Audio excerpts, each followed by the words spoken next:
Hello friends, મારી YouTube channel કલ્પના home કિચનમાં આપનું સ્વાગત છે। આજે હું તમારી સાથે શેર કરીશ તૈયાર લોટના ખમણ। આ જે પેકેટ આપણે માર્કેટમાં મળે છે, અલગ અલગ કંપનીના આ જે પેકેટ મળે છે, પણ એની બનાવવાની રીત એક જેવી જ હોય છે। તો આપણે આ જે પેકેટ છે તે 500 ગ્રામનું છે અને આપણે પાણી એમાં અડધું લેવાનું છે। પાણી અંદર એડ કરી અને પછી મિક્સ કરી લેવાનું। આવી રીતે એને બરાબર મિક્સ કરવાનું કે એની કોઈ ગોટલી અંદર રહેવી ના જોઈએ। આવી રીતે આપણે બરાબર મિક્સ કરી અને ઢાંકી દેવાનું છે 10 મિનિટ માટે। 10 મિનિટ પછી જ આપણે આ બનાવવાનું છે। હવે આપણે ફરી પણ મિક્સ કરી લઈશું 10 મિનિટ પછી।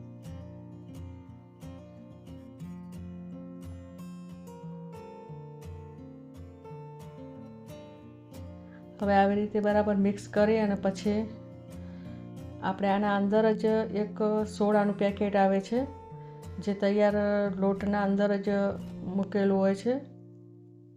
આપણે ઘરની કોઈ પણ વસ્તુ વાપરવાની હોતી નથી। હવે આપણે આ જે એલ્યુમિનિયમનું મેં કેક ટીન લીધું છે, એમાં આપણે તેલ લગાવી દઈશું ચારે બાજુ અને તેને આપણે વરાળમાં થોડીક વાર ગરમ કરવા મૂકીશું। આવી રીતે ગરમ થાય પછી જ આપણે અંદર ખમણનું ગાળું એડ કરીશું। હવે આપણે આ જે સોડા છે ત્યાંના અંદર એડ કરીશું કે જે આ સોડા એના અંદર જ આવે છે, એના માપ પ્રમાણે જ હોય છે, તો આપણે આ એડ કરી દઈશું અંદર। હવે આપણે આવી રીતે 5 મિનિટ સુધી એને સતત મિક્સ કરતા રહેવાનું છે કે એકદમ એ ફૂલીને ઉપર આવે। આવી રીતે આ જે લોટ બરાબર ફૂલી જાય ત્યાં સુધી આપણે મિક્સ કરવાનું છે।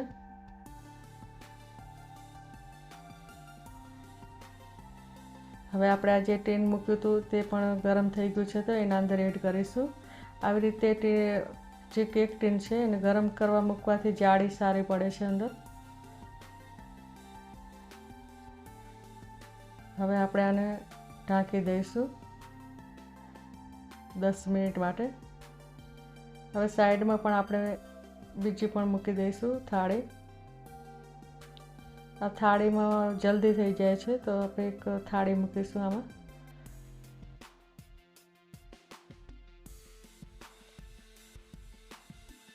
થાળીમાં થોડા પાતળા થાય છે અને જો કેક ટીન હોય અને એલ્યુમિનિયમનું હોય તો એના અંદર આ ખમણ સારું થાય છે।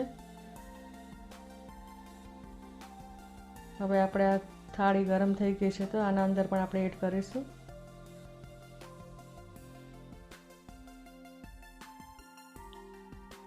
આવી રીતે આપણે થાળીમાં અડધું ભરવાનું છે।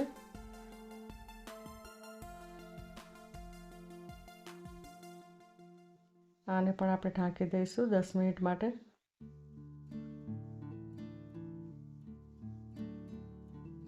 હવે 10 મિનિટ પછી આ બની ગયું છે।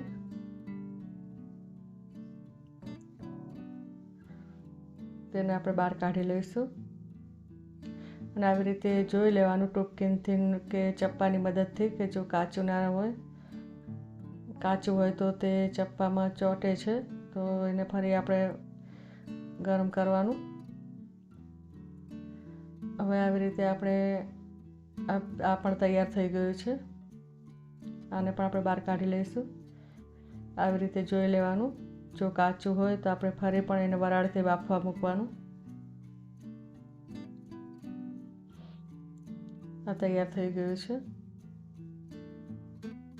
હવે આપણે એના પીસ પાડી લેવાના છે, આવી રીતે એના ટુકડા કરી લેવા।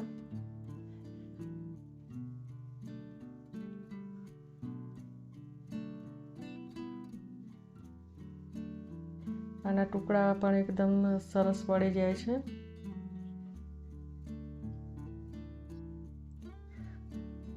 હવે આપણે આવી રીતે કાઢી લઈશું અને એના ટુકડા કરી લેવાના। આની જો એકદમ જાડી પડી છે, એનો જે લોટ આપણે શરૂઆતમાં પલાળીએ ત્યારે એને 10 મિનિટ સાઈડમાં રાખવાનો, તો પલળશે તો ખમણ સારું બનશે।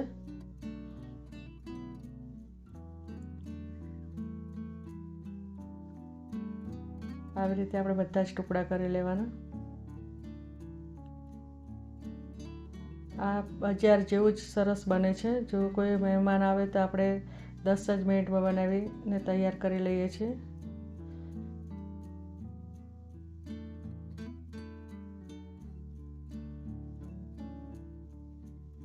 આવી રીતે આ બધું ખમણ તૈયાર થઈ ગયું છે. હવે આપણે એનો વઘાર કરીશું.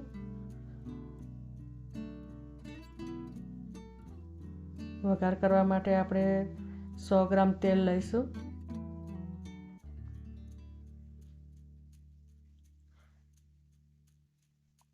તેલ ગરમ થાય એટલે આપણે રાઈ ઉમેરીશું.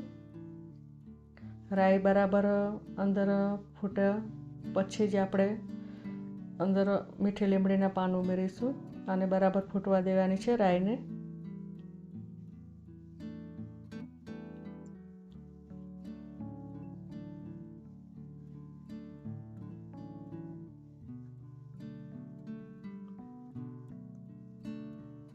આ મીઠી લીમડીના પાન છે. આના અંદર આપણે લીલા મરચાં આના અંદર જ એડ કરવાના છે, પણ હું ભૂલી ગઈ હતી એટલે પાછળથી એડ કર્યા છે. તો તમારે આ વઘારમાં જે લીલા મરચાં કટિંગ કરીને એડ કરવા. હવે આપણે પાણી ઉમેરીશું અંદર.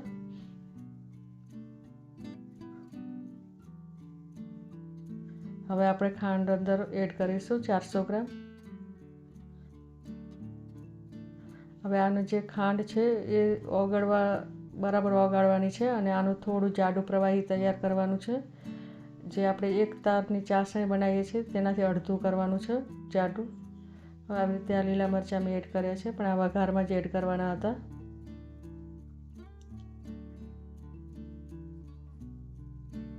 હવે આપણે મિક્સ કરી લઈશું.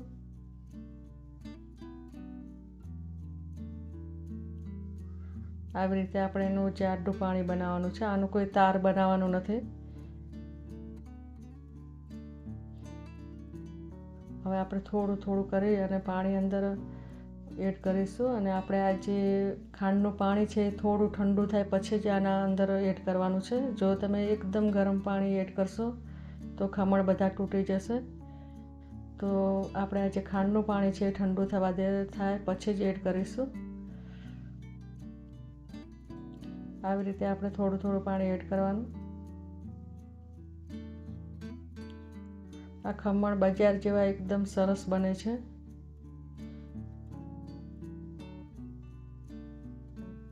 આવી રીતે આપણે ચારે બાજુ પાણી અંદર એડ કરવાનું. આવી રીતે આ જે ખમણ છે એકદમ સરસ તૈયાર થઈ ગયા છે અને એની જાળી પણ બજારમાં મળે તેવું જ જાળી પડી છે અંદર.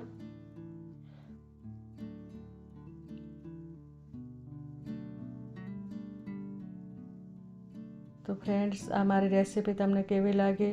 જો સારી લાગી હોય તો કમેન્ટ કરજો, શેર કરજો, સબસ્ક્રાઈબ કરજો અને હવે મળીશું બીજી રેસીપીમાં. ત્યાં સુધી બાય.